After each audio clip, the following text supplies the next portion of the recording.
121 scoop के health care के इस कार्यक्रम में आपका स्वागत है।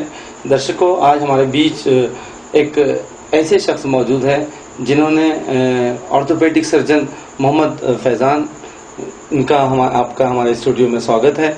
आज की ज़िंदगी की इस आपाधापी में हम अपने हेल्थ केयर के इस कार्यक्रम में देखेंगे कि ऑर्थोपेडिक सर्जन हमें किस तरह की गाइडेंस देते हैं और किस तरह की बीमारियां जो है युवाओं में, बच्चों में, बूढ़ों में फैल रही है, हम उसे कैसा केयर कर सकें और अपनी सेहत, जिसे कहा जाता है कि सेहत हज़ार जो नेमत है, उसे हम कैसा, हेल्थ इज़ वेल्थ जो कहा जाता है, हम अपनी हेल्थ को कैसा मेंटेन कर सकें।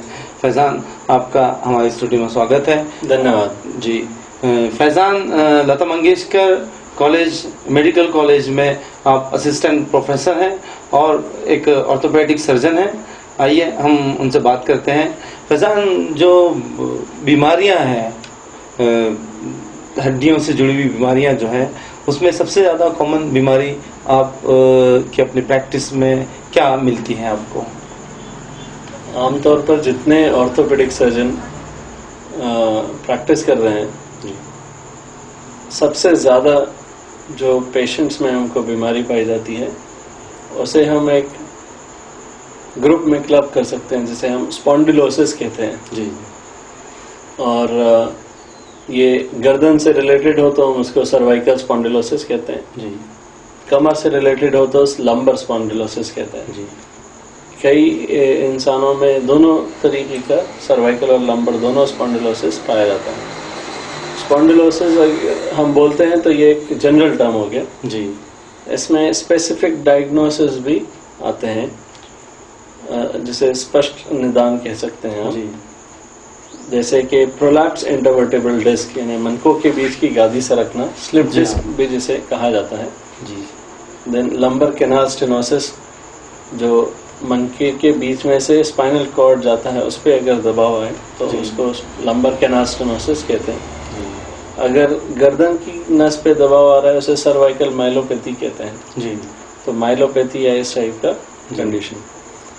बहुत बार दबाव तो नसों पर ज़्यादा नहीं होता है, लेकिन जो रीढ़ की हड्डी होती है जी, ये बहुत सारे मनकों से बनी है। 33 मनके हैं, 33 वर्टिब्रा जी से बनी हुई होती है और हर 2 वर्टिब्रा के बीच में 3 जॉइंट होते हैं।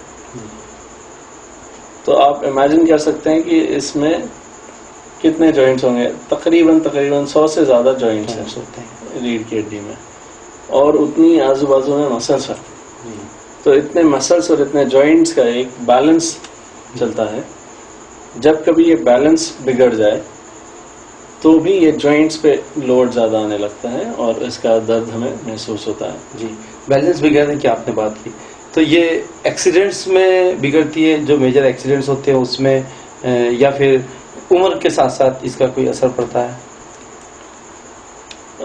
जो एक्सीडेंट या ट्रॉमा या मार लगने से, चोट लगने से तकलीफ आती है, उसे हम इसमें नहीं कंसिडर कर रहे हैं जी।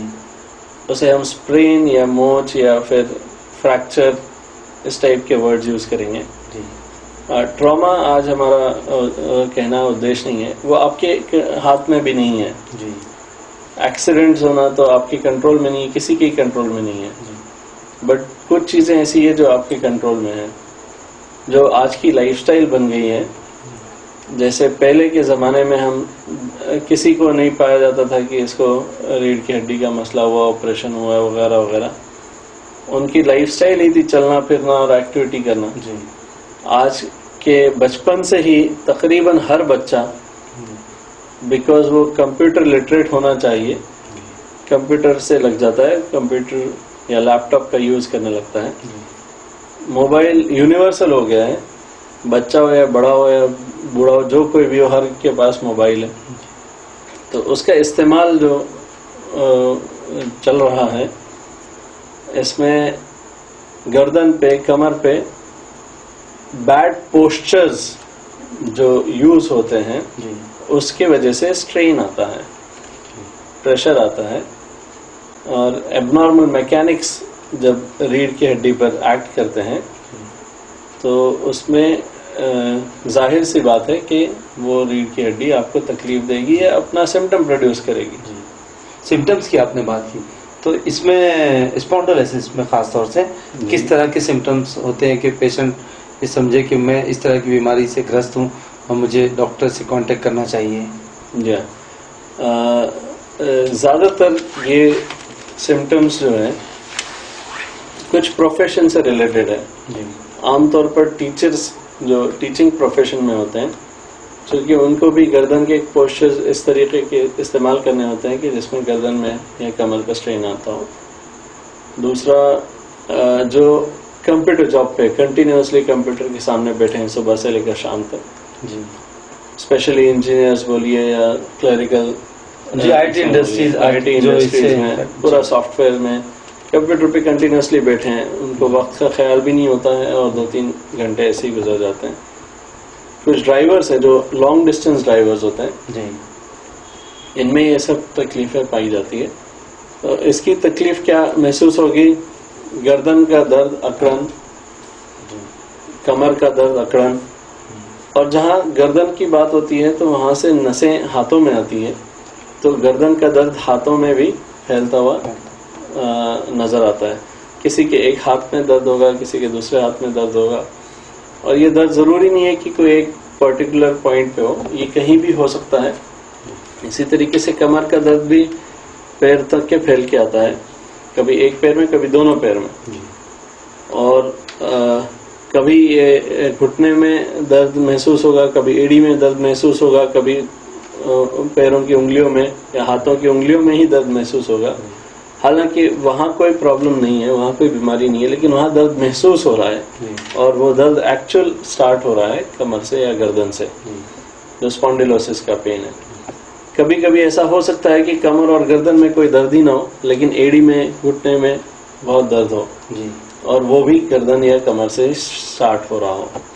इसी तरीके से हाथों में, पैरों में झुनझुनियाँ आना, सुनपना आना, ये एक सिम्टम है। किसी को लिखने में या काम करने में जल्दी कमजोरी आ जाना, थकावट आना, या फिर चल रहे हैं तो कुछ दूर चलने पर पैरों में गोले भर जाना और बैठना, ये सिम्टम्स इसके स्पॉन्डिलोसिस के कहे जा सकते हैं। इसके बाद अगर कुछ इस तरह के सिम्टम्स मिलते हैं तो लाइन ऑफ ट्रीटमेंट क्या होता है उसका? डॉक्टर से, अगर ऑर्थो से आप कांटेक्ट कर रहे हैं तो लाइन ऑफ ट्रीटमेंट क्या चलता है इसमें? ऐसे सिम्टम्स आए तो आपने डॉक्टर को कंसल्ट करना चाहिए। अगर आप जनरल प्रैक्टिशनर को दिखाते हैं तो कोई मसला नहीं, लेकिन अगर उनसे रिलीफ ना मिले तो आपको ऑर्थोपेडिक सर्जन को या स्पाइन करना होगा। आमतौर पे इन सब चीज़ों का इलाज एक्सरसाइज में है। एक्सरसाइज आपका पोस्चर इम्प्रूवमेंट, ठीक है। कुछ और एडिशनल बातें होती है जो इसी के साथ एसोसिएटेड है, जिसको हम जनरल ट्रीटमेंट कहते हैं, वो किया जा सकता है। जैसे कि विटामिन डी का कमी, आमतौर पर सबके सब कंप्यूटर या लैपटॉप या जो भी है, आज बाहर टहलना, घूमना, ये सब कम हो गया है। एसी आया है, गाड़ी है, उसी में रहते हैं, तो सनलाइट एक्सपोजर नहीं मिलता है, विटामिन डी की डेफिशिएंसी होने लगी है। इन जनरल पूरी कम्युनिटी में तकरीबन आज कहा जाता है कि 50% से ज़्यादा पॉपुलेशन विटामिन डी डेफिशिएंसी से ग्रस्त है जी। तो आप समझ सकते हैं कितना बड़ा इश्यू है जी। और इसका एक बहुत आसान और बेहद किफ़ायती या कहिए कि कॉस्ट इफेक्टिव ट्रीटमेंट है। सुबह का जो सूरज होता है जी, सुबह जो सूरज निकलता है, उसकी गर्मी आने के पहले अगर आप वो सूरज में टहलें या मॉर्निंग वॉक कहें या जो भी कह सकते हैं आप उसको, सूरज की धूप लें, तो उसमें विटामिन डी का सिंथेसिस अपनी चमड़ी के नीचे होता है जी। तो विटामिन डी की डेफिशिएंसी जो है इससे कम हो जाएगी। कुछ एक दो चीज़ें ऐसी है जैसा कि एसिडिटी, आजकल जो खाने पीने का जो सिस्टम है ये भी बहुत संतुलन बिगड़ चुका है। मसाले वाला या नॉनवेज ज़्यादा होने की वजह से पेट में एसिडिटी, जलन होती है। ये एसिडिटी जो विटामिन बी कॉम्प्लेक्स है, इसका ऑब्जॉर्प्शन बदन में जाना रोकती है या कम कर देती है। इससे भी नसों में कमजोरी आ जाती है और दर्द महसूस होता है। ये स्पॉन्डिलोसिस के दर्द से बहुत मिलता है। तो विटामिन बी कॉम्प्लेक्स का हमें रिप्लेसमेंट करना होता है। एसिडिटी को करेक्ट करने के मेजर्स यूज करने होते हैं, जिसमें आप खाना बराबर वक्त पे खाएं और ऐसी चीजें ना खाएं जिससे एसिडिटी बढ़ती हो, और साथ में एक्सरसाइजेस रेगुलर बेसिस पे मेंटेन करें। और ये जो आप अपना काम कर रहे हैं, चाहे वो कंप्यूटर टीवी पे हो या फिर टीचिंग का हो, इन सब में प्रॉपर पोस्चर्स जो बचपन में सिखाया जाता है कि ये पोस्चर्स होते हैं, ये पोस्चर्स में बैठना है, ऐसा झुक के नहीं बैठना है, सीधे बैठना है, या पढ़ाते वक्त ज्यादा गर्दन पे जोर ना है, उसका ख्याल रखें। आपका कंप्यूटर टेबल है, अगर वो ज्यादा नीचे है तो उसकी हाइट एडजस्ट करना है। आपके चेयर की हाइट कंप्यूटर टेबल के हाइट से एडजस्ट करें ताकि गर्दन पे या कमर पे ज्यादा स्ट्रेन ना आए। इसमें दर्द के अलावा कोई और सिम्टम्स होते हैं कि जिसे पहचाना जा सके कि स्पॉन्डिलोसिस की बीमारी से पेशेंट ग्रस्त है? उसको और क्या तकलीफें हो सकती हैं? मेन प्रॉब्लम दर्द ही होता है। दर्द ही होता है। दर्द के अलावा कभी कभी अगर ये ज्यादा हो तो हाथों पैरों में सुनपना या झुनझुनी आना होता है, और कभी कभी उससे भी ज्यादा हो तो पैरों में हाथों में कमजोरी आ जाती है, जो अगर और लेट स्टेज में गए तो एक टाइप का फालेज या पैरालिसिस तक पहुंच सकती है। पेशाब पैखाने का भी मसला आने के चांसेस होते हैं जो लेट स्टेजेस है उसमें। जो लैट्रिन संडास या पेशाब में कंट्रोल चला जाएगा, वो बहुत लेट स्टेज है, वो स्टेज नहीं आना चाहिए। वो स्टेज आ जाए तो फिर हम वो प्रॉब्लम लाइलाज हो जाता है। उसके पहले ही उसका प्रॉपर ट्रीटमेंट किया जाए। किसी पेशेंट में सादा एक्सरसाइज या फिजियोथेरेपी या मेडिसिन से फायदा नहीं भी मिल सकता है। ऐसे वक्त पे हमको प्रॉपर इन्वेस्टिगेशन जैसा कि एमआरआई या एक्सरे करके ऑपरेशन का डिसीजन भी लेना पड़ सकता है। तो इसमें ये कहा जाता है कि स्पॉन्डिलोसिस में सर्जरी जो है वो इतनी कामयाब नहीं है, तो इसकी क्या वजूहत है? स्पॉन्डिलोसिस में सर्जरी बहुत लिमिटेड रोल रखती है। 90% पेशेंट्स को ऑपरेशन की जरूरत ही नहीं पड़ती है। एक्सरसाइज, फिजियोथेरेपी, ये सब चीजों से ही तकलीफें कम हो जाती हैं। तकरीबन लिटरेचर में ये पाया जाता है कि तकरीबन 80% वर्ल्ड पॉपुलेशन की 80% पॉपुलेशन लाइफ में एक बार कम से कम कमर का दर्द जरूर होगा। ठीक है, आप इमेजिन कर सकते हैं कि आपको कोई ऐसा आदमी नहीं मिलेगा जो बोलेगा कि मेरे को कमर का दर्द आज तक कभी लाइफ में नहीं हुआ होगा 5-10 दिन के लिए हुआ होगा, किसी को 1 दिन के लिए, 2 दिन के लिए हुआ होगा, लेकिन कभी ना कभी जरूर हुआ होगा। तो 80% 90% ये प्रॉब्लम बिना ऑपरेशन के क्योर हो सकता है, बिना किसी स्पेशल ट्रीटमेंट के। कुछ लोगों को फिजियोथेरेपी की जरूरत होती है। तो बहुत सिलेक्टेड लोग होते हैं जिनको ये तकलीफ ज्यादा है या दबाव ज्यादा है नसों पर, और उसके लिए से ऑपरेशन की जरूरत है। अगर किसी और वजह से ऑपरेशन कर दिया जाए, जल्दबाजी में ऑपरेशन कर दिया जाए, तो वो सक्सेस नहीं हो पाएगा। या फिर कभी कभी अगर आपकी एक्सपेक्टेशन ज्यादा है, आपका तकलीफ या बीमारी इस तरीके की है कि जिसमें ऑपरेशन से कंप्लीट क्योर नहीं किया जा सकता, बल्कि 50% रिलीफ होगा या 80% रिलीफ होगा, और आपने सोचा कि 100% मिलना चाहिए, तो आप नाखुश हो जाएंगे। आपको लगेगा कि वो सक्सेस नहीं हुआ है, हालांकि वो एक तरीके से मेडिकल पॉइंट ऑफ व्यू से वो सक्सेसफुल होगी। स्पॉन्डिलोसिस का उम्र से कोई ताल्लुक है? बचपन से या फिर जवानी में या फिर बुढ़ापे में? तो किस उम्र में ये ज्यादा होने के चांसेस होते हैं, या अलग अलग उम्र में अलग अलग रीजंस हो सकते हैं इसके होने के? चाइल्डहुड में, बच्चों में ये स्पॉन्डिलोसिस का कोई प्रॉब्लम नहीं देखा गया है। अगर बच्चों में बिलो 15 इयर्स या 18 इयर्स की एज के से कम है और उन्हें कमर या गर्दन का परेशानी हो रहा है, तो वो कोई एबनॉर्मलिटी या पैथोलॉजी है। हमको उसमें एग्जामिनेशन, कुछ इन्वेस्टिगेशंस करने ज़रूरी हो जाते हैं। हम उसको निगलेक्ट नहीं कर सकते, इग्नोर नहीं कर सकते हैं। उसको स्पॉन्डिलोसिस नहीं कहा जा सकता। पर 18 साल से 20 साल के बाद से जो भी प्रॉब्लम्स गर्दन में या कमर में पाए जाते हैं, अक्सर करके इसको आप स्पॉन्डिलोसिस में कवर कर सकते हैं। ये आजकल का जो एज में जो पहले का जो लाइफस्टाइल चेंजेस जो आ चुके हैं, इसमें नए नौजवानों में भी पाए जा रहे हैं। स्लिप डिस्क का जो प्रॉब्लम है, ये जनरली यंग एज का प्रॉब्लम है। इसकी क्या रीजंस होती है? स्लिप डिस्क यानी क्या होता है? ये वर्टेब्रा जो होते हैं, जो मन के होते हैं, रीढ़ की हड्डी, उसमें गैप आ जाना। रीढ़ की हड्डियों के बीच में जी एक एक्सरे में देखा जाए तो एक गैप दिखता है जी। वो गैप एक्चुअली कुशन जैसा एक डिस्क होता है। ओके। और उसमें कार्टिलेज गूदा होता है। तो अगर ये कार्टिलेज या स्लिप जो डिस्क है ये स्लिप हो जाए, पीछे सरक जाए, तो ये नसों पर दबाव डालता है। अगर वो अपनी जगह पर नहीं है, तो अगर ये जगह पर नहीं है तो कभी कभी वो जो मनके के बीच का गैप है वो कम हो जाता है। तो इसे स्लिप डिस्क कहा जाता है, या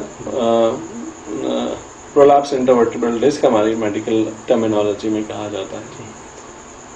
तो ये स्लिप डिस्क में गैप एक्चुअली कम हो जाता है। इसे आमतौर पर लोग गैप आना कहते हैं, हालांकि गैप जाता है। गैप जाता है, गैप आना नहीं है, गैप जाना है। तो वो जो गैप है वो नॉर्मल है जी, हर इंसान में होना जरूरी है। वो गैप चला जाने यानी स्लिप डिस्क हुआ या ऐसा कोई मसला हुआ, उसमें होता है। तो यंगस्टर्स में ज्यादा होता है। यंगस्टर्स में स्लिप डिस्क का प्रॉब्लम ज्यादा होता है। ओल्ड एज में जाते हैं हम, तो उसमें जो इतने सारे मैंने मन के बताए, उनके बीच में जो जॉइंट्स होते हैं उसका आर्थराइटिस डेवलप हो जाता है। और ये कैनाल स्टेनोसिस या माइलोपैथी वाली जो प्रॉब्लम है, मेन नसों पर दबाव बनाना, यह प्रॉब्लम आता है। वो स्लिप डिस्क का इश्यू जो है यंग एज में ज्यादा है जी, ओल्ड एज में कम पाया जाता है जी। इसमें सर्जरी के बाद पेशेंट्स को किस तरह की एहतियात करनी चाहिए? अगर सर्जरी, आपने जैसे कहा कि ज़्यादा पेशेंट जो है वो एक्सरसाइज से ही रिकवरी हो जाती है जी। अगर उनकी सर्जरी हुई, किसी को इस बात की नौबत आती है सर्जरी कराना पड़ता है, तो उसे किस तरह के प्रिकॉशन रखना चाहिए? एक तो सर्जरी के बाद, और इसकी नौबत ही नहीं आए उसके लिए क्या जनरल जो लाइफ है हमारी चल रही है उसमें क्या प्रिकॉशंस लेना चाहिए? आप हमारे 120 स्कूप के दर्शकों को बताइए। मेरा जो टेक होम मैसेज होना चाहिए वो ये कि आप अपने सेहत का ध्यान रखें। सुबह मॉर्निंग वॉक का एक रूल बना लें, जिसमें कि आपको सनलाइट एक्सपोजर प्रॉपर मिलेगा, विटामिन डी का डेफिशिएंसी नहीं होगा, हड्डियों में तक ताकत बनी रहेगी। रेगुलर खाना वक्त पे प्रॉपर, जिसमें ज़्यादा मसाला वगैरह ना हो, ताकि एसिडिटी का मसला ना आए। एसिडिटी का प्रॉब्लम हो तो उसका इलाज करवा लिया जाए। वक्त पर सोना, इंसोम्निया या नींद नहीं आना, इसके वजह से भी ये तकलीफ़ें उसके एक इफेक्ट के तौर पर दिखाई देती हैं। तो नींद आने के लिए से अगर किसी को नींद का प्रॉब्लम हो तो वो उसका इलाज करवाए। उसके अलावा रेगुलर एक्सरसाइजेस का एक रूटीन बनना ज़रूरी है। आपकी डेली लाइफ में से एटलीस्ट 15-20 मिनट्स कभी भी निकाला जा सकता है, जिसमें आप अपना कुछ एक्सरसाइज का रूटीन बनाइए और एक्सरसाइजेस करें। फिर आपके वर्क शेड्यूल में आपका पोस्चर इम्प्रूवमेंट, जो मैंने हमेशा बताया, और फिर वही बोलूँगा कि आपका पोस्चर इम्प्रूवमेंट, आप इस पर जोर दें और ज़रूरत पड़ने पर डॉक्टर या मेडिकल हेल्प लेके अपना इलाज करवाएं। ये थे डॉक्टर मोहम्मद फैज़ान, जो आपको स्पॉन्डिलोलाइसिस से बचने के गुण बता रहे थे कि किस तरह से आप अपनी सेहत का ख्याल रखें और अपने आप को जो है मजबूत बनाएं और इस बीमारी से दूर रहें। हम आपसे फिर किसी ख़ास बीमारी, ख़ास तौर से जो एक कॉमन बीमारी हो रही है जनरेशन में, आर्थराइटिस, तो हम आपसे अगली बार फिर बात करेंगे इस बीमारी के ऊपर। दर्शकों, हम मोहम्मद फैज़ान से, जो Lata Mangeshkar college of Nagpur, medical college of Nagpur में असिस्टेंट प्रोफेसर हैं, ऑर्थोपेडिक सर्जन हैं, हम आर्थराइटिस पर इनसे फिर अगली दफ़ा मिलेंगे जब उनसे बात करेंगे और आपको बताएंगे उसकी वजूहात और उसका प्रिकॉशन और उसका इलाज। तब तक आप देखते रहिए 120 स्कूप किसी और शख्स के साथ फिर हम हाजिर होंगे। फैज़ान, आपका बहुत बहुत शुक्रिया, आपने हमारे दर्शकों को गाइड किया। फिर कभी आपसे आर्थराइटिस पे और बीमारियों पे आपसे बात करेंगे। शुक्रिया, बहुत बहुत शुक्रिया। आप देखते रहिए 121 स्कूप। फिर किसी खास